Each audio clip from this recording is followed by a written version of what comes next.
Welcome back to the Cash Kicks channel for expert sports analysis, the best team picks, total picks, and in-depth breakdowns based on previous performances. Stay ahead of the game with our winning insights. And for even more exclusive parlay picks, check out Channel in membership. Colorado Buffaloes versus Texas Tech Red Raiders.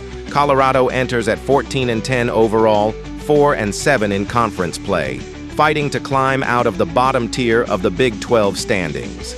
Texas Tech stands at 17-6 overall and 7-3 in the league, sitting 5th and firmly in the upper half of the race. One team is chasing relevance, the other is protecting position. The numbers lean heavily toward the home side. Texas Tech carries a commanding edge in projected win probability, and on paper they bring the more explosive offense into this matchup. But desperation has a way of sharpening focus, and Colorado knows a win here would shift the trajectory of its season. Colorado averages 81.3 points per game, shooting 47.8% from the field, 36.0% from three, and 75.8% at the line. They distribute 15.8 assists per night, pull down 34.8 rebounds, and generate 6.3 steals and 3.3 blocks. Turnovers sit at 9.8 per game. It's a balanced offensive structure, efficient, capable, but occasionally stretched defensively as they allow 78.1 points per game.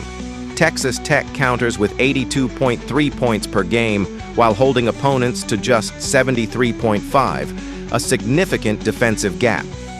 The Red Raiders shoot 46.8% from the field, 39.1% from three, and 71.0% from the line. They rebound at a stronger 37.3 per game, assist on 16.2 baskets, and match Colorado's 6.3 steals and 3.3 blocks. Turnovers are slightly higher at 10.5, but the rebounding and perimeter shooting create margin. Colorado's offense runs through Isaiah Johnson, who delivers 16.3 points per game on 49.4% shooting and 39.8% from deep, while converting 82.0% at the stripe. Bangot Dak adds 10.8 points and a team-best 6.8 rebounds, anchoring the interior with 1.4 blocks. Barrington Hargress contributes 14.1 points and 4.4 assists, shooting 50.7% from three, a pure spacer who stretches defensive coverage. Texas Tech leans on JT Toppin, a force at 21.8 points and 10.5 rebounds per game. He shoots 55.1% from the field and protects the rim with 1.6 blocks. Christian Anderson orchestrates the offense with 19.3 points and 7.7 assists, hitting 43.6% from three and 78.3% at the line. The Red Raiders' identity is clear: inside dominance paired with efficient perimeter shooting. The defining theme is power versus balance. Texas Tech brings interior authority and rebounding strength. Colorado brings spacing and shot efficiency. Whoever imposes their style first dictates the rhythm. Colorado has split its last 5. Wins over Arizona State and TCU, but losses to Baylor, Iowa State, and UCF. Defensive lapses have been costly, giving up 86, 95, and 96 points in those defeats. Even in victories, they've had to outscore opponents rather than control them. Texas Tech has won 3 of its last 5, including strong performances against West Virginia and Baylor. The loss to Houston was competitive, and even in defeat to Kansas, they held it tight. When the Red Raiders win, they control tempo and defend with discipline. Johnson is smooth and controlled, a scorer who picks his spots, efficient from all 3 levels, lethal at the stripe. Toppin is force and pressure. He plays downhill, punishes mismatches, and commands the glass. Johnson thrives on rhythm and space. Toppin thrives on contact and presence. Then there's Anderson, 7.7 assists per game, the engine that turns Texas Tech's spacing into scoring. If he controls pace and keeps turnovers manageable, Colorado's defense will be under constant strain. This game may hinge on Dak's ability to battle Toppin without foul trouble. If Colorado must double inside, Texas Tech's 39.1% three-point shooting becomes the dagger. Tactically, Texas Tech's plus 2.5 rebounding advantage and nearly 5-point defensive scoring edge loom large. Colorado protects the ball better, but if the Red Raiders dominate second-chance points and force the tempo into half-court physicality, the Buffalo's spacing advantage shrinks. Watch the turnover margin early. Watch the defensive glass. Watch whether Colorado can push pace before Texas Tech's defense sets. Bench depth slightly favors the Red Raiders, and at home, their defensive communication sharpens. Late-game reliability also tilts toward the team, allowing just 73.5 points per contest. After analyzing both teams, my first pick for this match is Texas Tech winner. The Red Raiders' rebounding control and interior efficiency create separation over 40 minutes. Colorado will score, they always do, but defensive stability and second chance points decide this one. Texas Tech protects its place in the standings. Colorado leaves knowing the margin for error in this conference is razor thin. My second pick for this match is total over 154.5. Colorado Buffaloes versus Texas Tech Red Raiders. Colorado enters at 14-10 overall, 4-7 in conference play, fighting to climb out of the bottom tier of the Big 12 standings. Texas Tech stands at 17-6 overall and 7-3 in the league, sitting fifth and firmly in the upper half of the race. One team is chasing relevance. The other is protecting position. The numbers lean heavily toward the home side. Texas Tech carries a commanding edge in projected win probability, and on paper, they bring the more explosive offense into this matchup. But desperation has a way of sharpening focus, and Colorado knows a win here would shift the trajectory of its season. Colorado averages 81.3 points per game, shooting 47.8% from the field, 36.0% from three, and 75.8% at the line. They distribute 15.8 assists per night, pull down 34.8 rebounds, and generate 6.3 steals and 3.3 blocks. Turnovers sit at 9.8 per game. It's a balanced offensive structure, efficient, capable, but occasionally stretched defensively as they allow 78.1 points per game. Texas Tech counters with 82.3 points per game while holding opponents to just 73.5, a significant defensive gap. The Red Raiders shoot 46.8% from the field, 39.1% from three, and 71.0% from the line. They rebound at a stronger 37.3 per game, assist on 16.2 baskets, and match Colorado's 6.3 steals and 3.3 blocks. Turnovers are slightly higher at 10.5, but the rebounding and perimeter shooting create margin. Colorado's offense runs through Isaiah Johnson, who delivers 16.3 points per game on 49.4% shooting and 39.8% from deep, while converting 82.0% at the stripe. Bangit Dak adds 10.8 points and a team-best 6.8 rebounds, anchoring the interior with 1.4 blocks. Barrington Hargress contributes 14.1 points and 4.4 assists, shooting 50.7% from three, a pure spacer who stretches defensive coverage. Texas Tech leans on J.T. Toppin, a force at 21.8 points and 10.5 rebounds per game. He shoots 55.1% from the field and protects the rim with 1.6 blocks. Christian Anderson orchestrates the offense with 19.3 points and 7.7 assists, hitting 43.6% from three and 78.3% at the line. The Red Raiders' identity is clear: inside dominance paired with efficient perimeter shooting. The defining theme is power versus balance. Texas Tech brings interior authority and rebounding strength. Colorado brings spacing and shot efficiency. Whoever imposes their style first dictates the rhythm. Colorado has split its last 5, wins over Arizona State and TCU, but losses to Baylor, Iowa State, and UCF. Defensive lapses have been costly, giving up 86, 95, and 96 points in those defeats. Even in victories, they've had to outscore opponents rather than control them. Texas Tech has won 3 of its last 5, including strong performances against West Virginia and Baylor. The loss to Houston was competitive, and even in defeat to Kansas, they held it tight. When the Red Raiders win, they control tempo and defend with discipline. Johnson is smooth and controlled, a scorer who picks his spots, efficient from all 3 levels, lethal at the stripe. Toppin is force and pressure. He plays downhill, punishes mismatches, and commands the glass. Johnson thrives on rhythm and space. Toppin thrives on contact and presence. Then there's Anderson, 7.7 assists per game, the engine that turns Texas Tech's spacing into scoring. If he controls pace and keeps turnovers manageable, Colorado's defense will be under constant strain. This game may hinge on Dak's ability to battle Toppin without foul trouble. If Colorado must double inside, Texas Tech's 39.1% three-point shooting becomes the dagger. Tactically, Texas Tech's plus 2.5 rebounding advantage and nearly 5-point defensive scoring edge loom large. Colorado protects the ball better, but if the Red Raiders dominate second-chance points and force the tempo into half-court physicality, the Buffalo's spacing advantage shrinks. Watch the turnover margin early. Watch the defensive glass. Watch whether Colorado can push pace before Texas Tech's defense sets.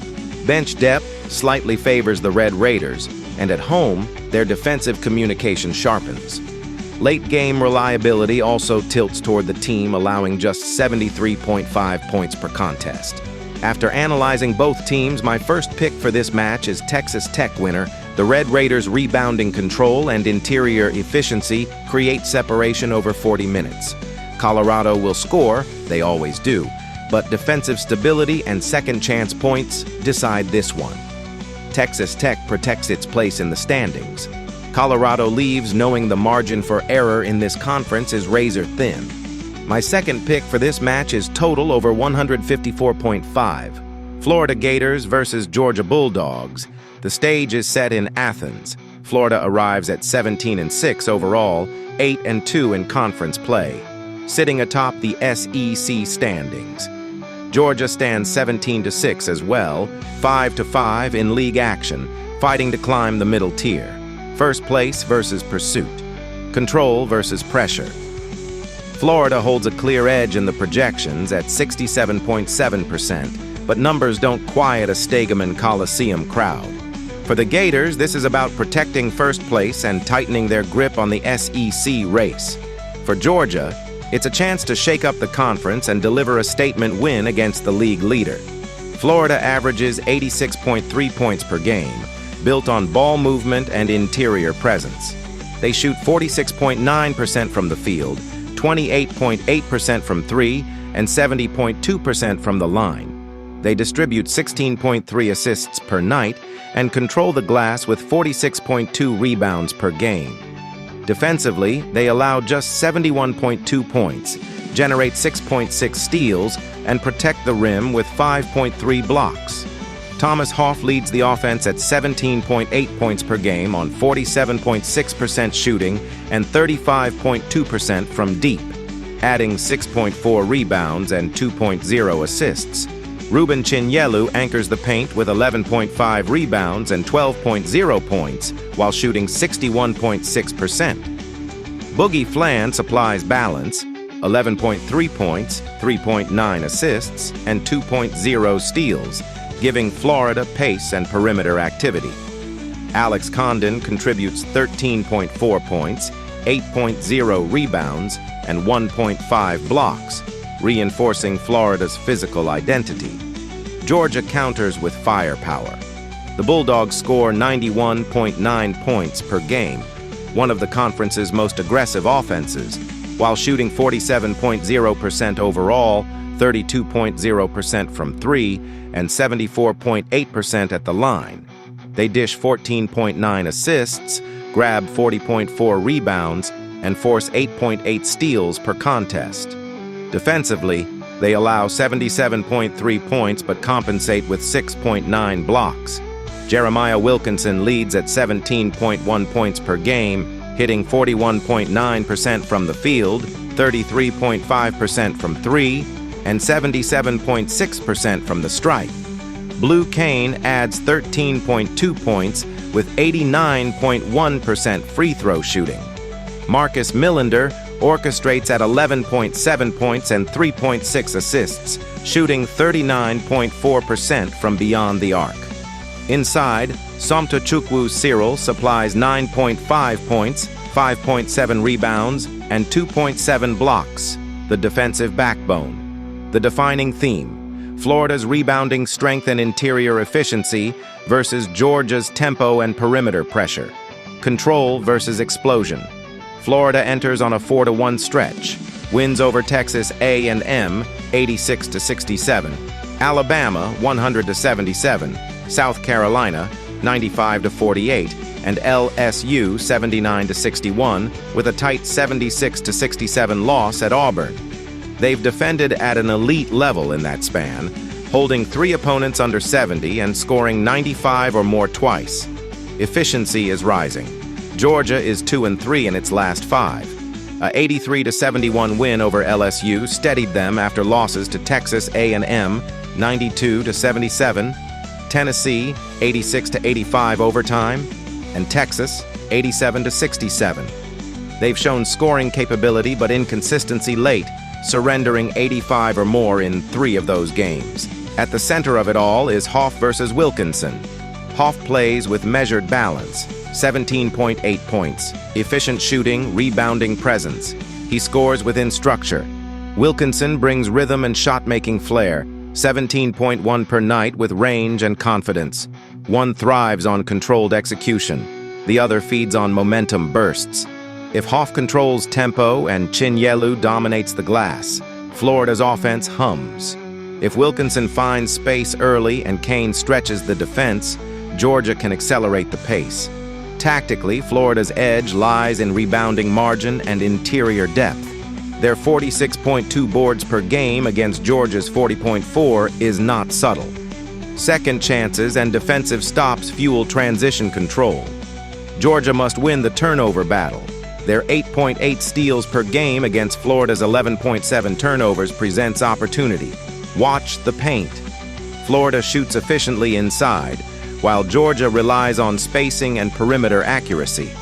If Cyril protects the rim and limits Chinyelu and Condon on the offensive glass, Georgia stays in rhythm. If Florida forces half-court sets and pounds the interior, the Bulldogs' defensive gaps widen. Bench production and late-game composure tilt toward Florida, especially given their recent defensive form. After analyzing both teams, my first pick for this match is Florida winner. Georgia will score, they always do, but Florida's rebounding control, interior efficiency, and steadier defensive profile should dictate tempo in the final 8 minutes. In a high-stakes SEC clash, discipline and balance travel.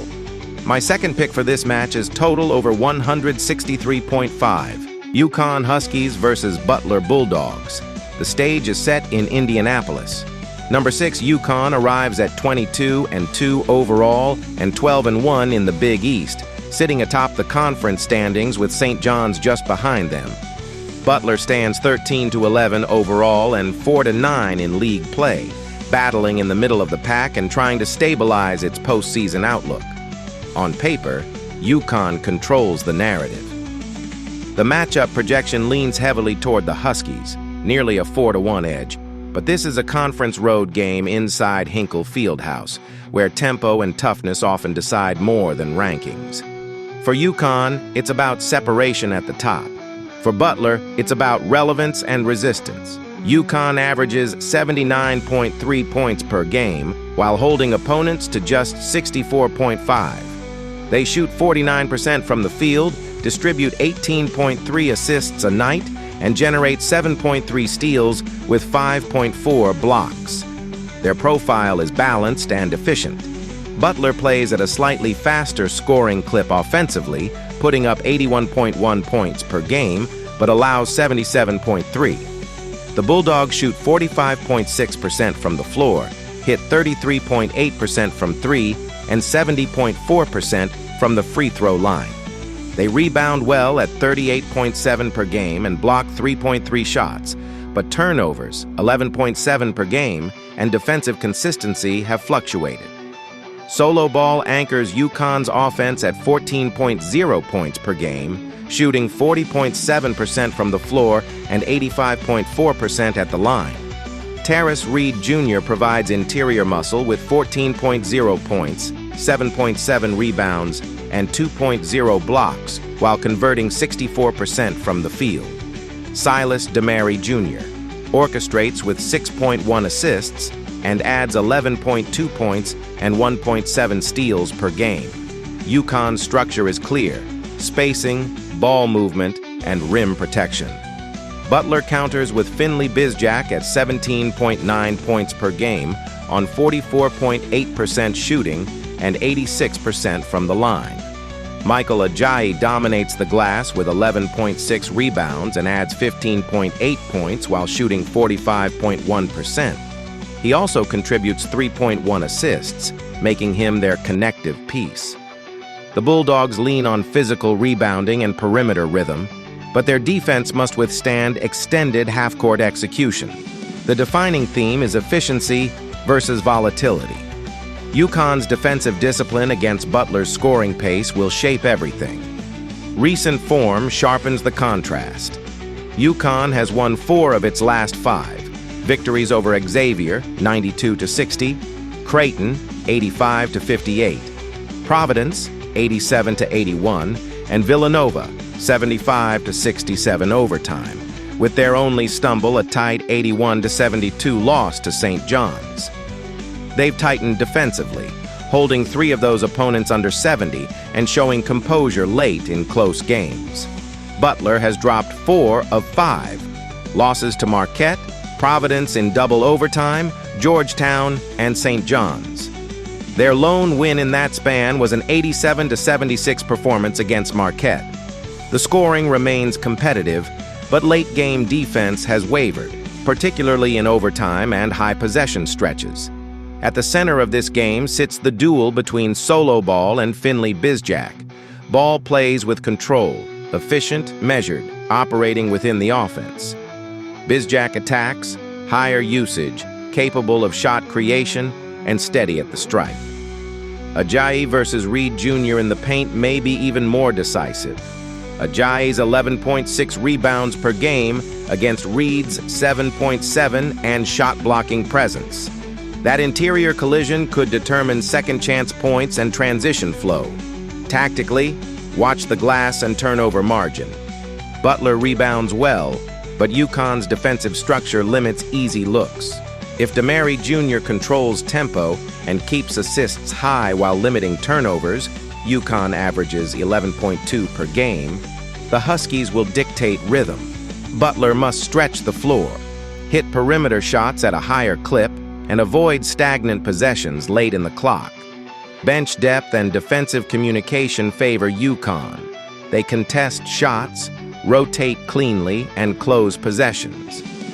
Butler needs efficiency from beyond the arc and a disruptive defensive stretch, steals, deflections, momentum plays to flip the expected script.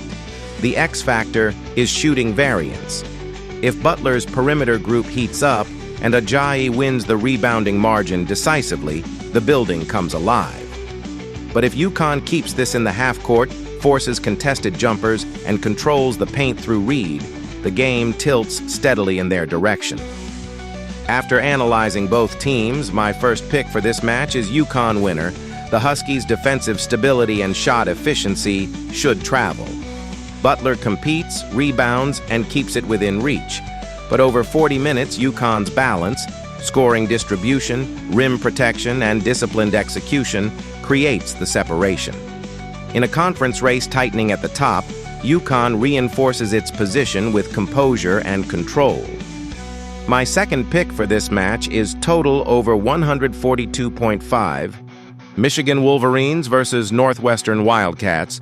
The number 2 Michigan Wolverines arrive in Evanston at 22, and 1 overall and 12-1 in the Big Ten, sitting alone atop the conference standings with separation from Illinois and Nebraska. Northwestern stands at 10-14 overall and 2-11 in league play, fighting to climb out of the bottom tier. The stakes are clear.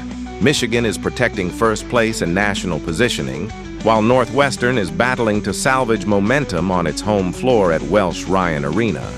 The projection leans heavily maize and blue, nearly an 88% edge, and the numbers behind it tell the story of a team operating with balance, efficiency, and defensive control against one still searching for consistency. Michigan averages 91.0 points per game, one of the most explosive marks in the conference, while surrendering just 68.6. They shoot 51% from the field, 35.8% from three, and 73.7% at the line.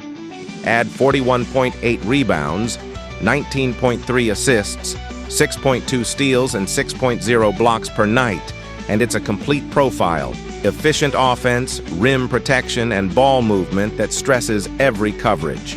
Northwestern scores 75.0 per game and allows 72.6, shooting 46% overall, 31.9% from deep, and 74.8% at the stripe.